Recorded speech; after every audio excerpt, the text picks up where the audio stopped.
pagpihit ng panahon, ang hagupit ng La Nina at mga matinding pag-ulan naman ang ating binabantayan at pinaghahandaan. Mahigit 5,500 flood control project ang natapos na at marami pang iba ang kasalukuyang ginagawa sa buong bansa.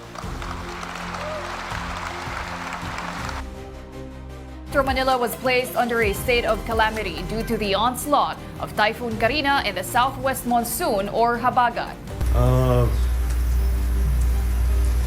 Anong gagawin natin? Flood Management Program Budget under BBM Administration. 2025, 249.8 billion. 2024, 244.6 billion. 2023, 185.8 billion. Karamihan, mga maliliit, tingi-tingi, patse-patseng pet projects. Kasi ang big foreign assisted projects na magbibigay ng long-term solution ay zero in 2024 and significantly reduced in 2025. Greed! Silbisa ng proteksyon ng mga residente sa Arayat, Pampanga laban sa baha ang slope protection o retaining wall na ito sa gilid ng ilog. Ang halaga nito, halos 100 milyong piso. Pero wala pang isang taon mula nang gawin ito. Bakit biglang gumuho ang flood control project?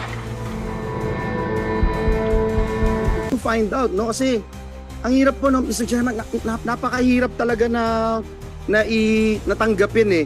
Yung 5,500 kunyari na programs, parang lumalabas, kaya natin ito ginawa dahil ito yung maliliit. Kaya patsi-patsi. Pero yung malalaki, sana sekretary, magsalita din po kayo. Kasi yung malalaki hindi pinondohan. Siniro.